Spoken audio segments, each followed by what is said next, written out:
ಗ್ರಾಮಸೌಧ news ಟಿವಿಗೆ ಸ್ವಾಗತ. ನಾನು ನಿಮ್ಮ ಕೀರ್ತನ.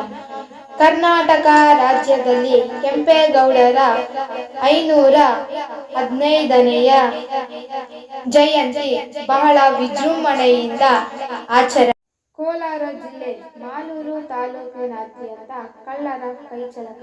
ಪೊಲೀಸರ ನಿರ್ಲಕ್ಷ್ಯದಿಂದ ಮಾಂಗಲ್ಯ ಸರ ಕಿತ್ತು ಪರಾರೆ. ಕೋಲಾರ ಜಿಲ್ಲೆ ಮಾಲೂರು ತಾಲೂಕು ಸರ್ಕಾರಿ ಸಾರ್ವಜನಿಕರ ಆಸ್ಪತ್ರೆಯಲ್ಲಿ ವೈದ್ಯರ ಬೇಜವಾಬ್ದಾರಿ ನಡೆ, ರೋಗಿಗಳ ಪರದಾಟ. ಗ್ರಾಮಸೌಧ ನ್ಯೂಸ್ ಟಿವಿಗೆ ಸ್ವಾಗತ. ನಾನು ನಿಮ್ಮ ರವಿಕುಮಾರ್.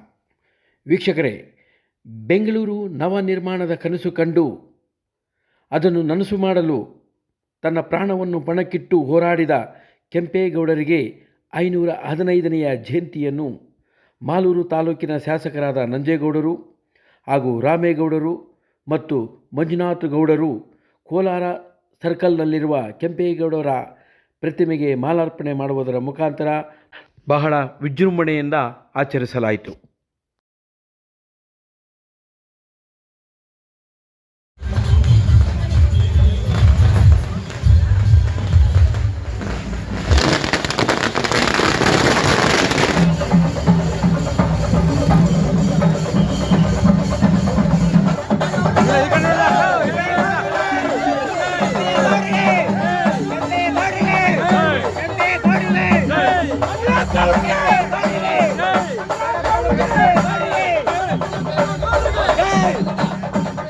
ಮಾಲೂರು ತಾಲೂಕು ಸಾರ್ವಜನಿಕ ಆಸ್ಪತ್ರೆಯಲ್ಲಿ ಚರ್ಮರೋಗ ಡಾಕ್ಟರ್ ಬೇಕಾಬಿಟ್ಟಿ ರೋಗಿಗಳ ಥರ ಮಾತನಾಡಿ ಕರ್ತವ್ಯಕ್ಕೆ ಸರಿಯಾಗಿ ಬರದೇ ಇರುವುದು.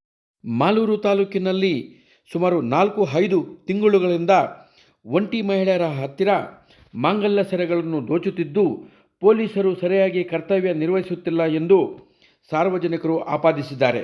ಏಕೆಂದರೆ ಹಾಡು ಹಗಲೇ ಕುಡಿಯನೂರು ಗ್ರಾಮ ಪಂಚಾಯಿತಿಗೆ ಸೇರಿದ ಮಣಶೆಟ್ಟಳ್ಳಿ ಗ್ರಾಮದ ಹತ್ತಿರ 25/6/2026 ಬೆಳಗಿನ ಜಾವ ಮಹಿಳೆಯರ ಹತ್ತಿರ ಸರ ಕಿತ್ತುಕೊಂಡು ಪರಾರಿಯಾಗಿದ್ದು, ಇನ್ನು ಮಾಲೂರು ತಾಲೂಕಿನಲ್ಲಿ ಅನೇಕ ಕಳ್ಳತನಗಳು ನಡೆದರೂ ಪೊಲೀಸರು ಯಾವುದೇ ಕ್ರಮ ಕೈಗೊಳ್ಳದಿರುವ ಬಗ್ಗೆ ಸಾರ್ವಜನಿಕರು ಅನುಮಾನ ವ್ಯಕ್ತಪಡಿಸಿದ್ದಾರೆ.